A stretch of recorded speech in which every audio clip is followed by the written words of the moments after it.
Qu'est-ce qui fait la spécificité de la marque Elephas Paris? Eh bien, c'est qu'on maîtrise nos actifs, on sait de quoi on parle. Ça fait plus de 15 ans que je fais de la recherche sur les activités des plantes. J'ai fait des publications scientifiques avec des chercheurs du CIRAD, avec des chercheurs de l'université de Rutgers aux États-Unis. J'ai travaillé aussi avec des chercheurs des entreprises privées, j'ai travaillé avec les équipes de recherche de Yves Rocher, avec les équipes de recherche de Chanel aussi, qui sont venues me chercher sur le terrain. Parce qu'une plante, lorsqu'elle pousse, elle ne va pas développer les mêmes principes actifs suivant qu'elle soit au soleil, suivant qu'elle soit à l'ombre. Et c'est ça qui nous intéresse, c'est de savoir quelle va être la productivité de la plante sur l'activité qu'on va rechercher. Et nous avons nos propres plantations, nous avons nos unités d'extraction, notre petit laboratoire dans la forêt. Et c'est ça qui fait la différence. On est sur le terrain, on a planté depuis plus de 10 ans, on sait de quoi on parle. L'industrie cosmétique se porte très bien. L'Oréal, par exemple, a fait le premier trimestre 2021 plus de 10% de croissance, ce qui va lui permettre de retrouver les bénéfices tels qu'elle les a fait l'année dernière avec 5,2 milliards de dollars de bénéfices. Ce qui ne marche pas, c'est que ce modèle économique ne fonctionne pas avec la nature. Et il faut réinventer, et c'est ce que nous avons décidé de faire. C'est pour ça que j'ai créé cette entreprise qui fait des produits finis, parce qu'on peut faire des produits de haute qualité, et je vous assure qu'on l'a fait, tout en respectant la nature et en étant engagé pour la biodiversité. Parce que ce qui ne marche pas ce modèle, il ne s'agit pas d'être social ou d'être pro-environnemental, c'est le modèle économique lui-même qui ne fonctionne pas. Le karité, par exemple, que nous utilisons beaucoup, nous travaillons avec les femmes au Burkina Faso, L'Oréal l'utilise dans plus de 1200 produits. Et pourtant, avec tous les milliards de dollars de profits qui ont été faits, si vous regardez, depuis 1998, le karité a été classé dans la liste des espèces menacées par l'Alliance mondiale pour la nature.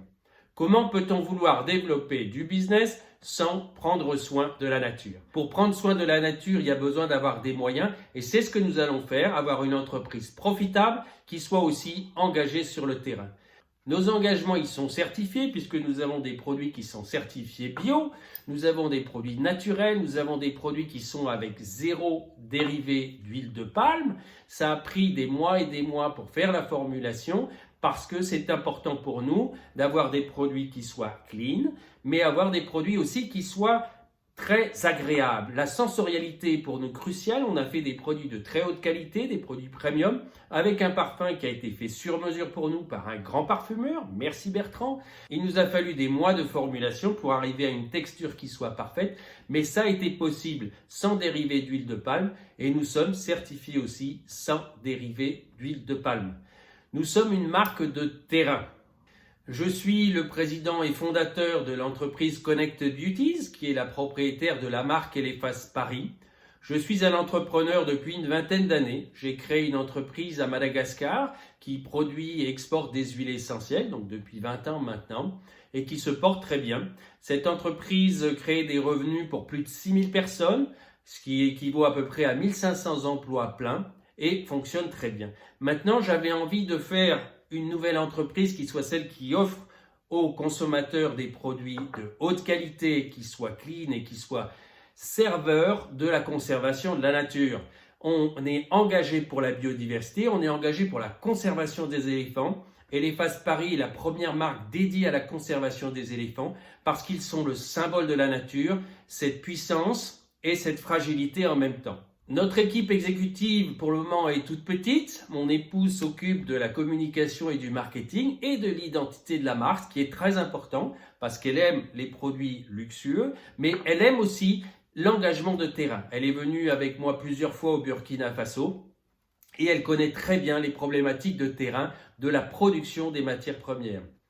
En directrice exécutive, nous avons Sarou Irasuluson, qui travaille avec moi depuis plus de 10 ans et qui a cette spécificité aussi d'être gestionnaire d'entreprise. Elle dirige son bureau d'études depuis plusieurs années et a travaillé avec moi sur des développements d'actifs, avec Chanel en particulier, pour être capable de maîtriser la qualité des produits issus de la nature. Notre stratégie pour entrer sur les marchés, ça va être Internet, puisque si le marché de l'industrie cosmétique se porte bien sur Internet, c'est encore plus fascinant, puisqu'on a une croissance de 35% liée à la crise sanitaire, bien sûr, mais ça va se poursuivre. Et ces consommateurs sur Internet, qu'est-ce qu'ils veulent? Ils veulent en priorité des produits sains et naturels et ils veulent aussi connaître les entreprises qui font ces produits et leur engagement. Bien sûr, beaucoup d'entreprises s'engagent, qui fait du social, qui fait de l'environnemental, beaucoup de greenwashing. Maintenant, nous avons de la matière, nous sommes présents sur le terrain, nous soutenons les femmes, nous avons construit une maison des femmes au Burkina Faso pour qu'elles puissent s'autonomiser, se développer. Nous avons un petit laboratoire dans la forêt qui nous permet de travailler sur les plantes. Des plantes que nous avons mis en terre depuis une dizaine d'années pour produire nos actifs cosmétiques qu'on va préparer maintenant, mais aussi des plantes que l'on plante avec les communautés locales, telles que le moringa, qui est planté avec les communautés en Afrique, au Burkina Faso en particulier. Dans notre équipe exécutive, il va certainement nous falloir un vice-président chargé du business et du commercial, ou alors un directeur général qui prendra tout en main pour cela, mais nous pouvons l'intéresser et ça va se trouver. Comme toute entreprise, il va nous falloir un peu plus d'argent maintenant pour nous développer. Pour ça, on a fait les calculs parce qu'on maîtrise nos coûts de production, donc on sait les marges qu'on réalise. On a nos réseaux commerciaux qui sont organisés, donc on sait aussi ce que ça va nous coûter.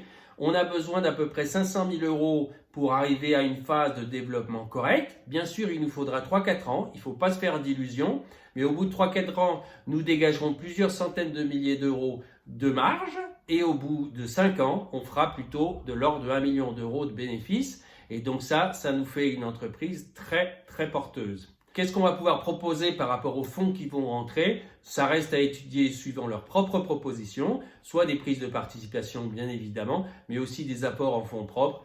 Tout ça reste à discuter. Ce que nous savons, c'est que nous avons une entreprise qui va être profitable et qui correspond à ce que les gens veulent à l'heure actuelle, une vraie entreprise engagée et présente sur le terrain, ce que les autres n'ont pas. Nous avons des vraies activités, des projets de conservation de la nature, des projets avec les communautés locales qui sont déjà fonctionnels à l'heure actuelle.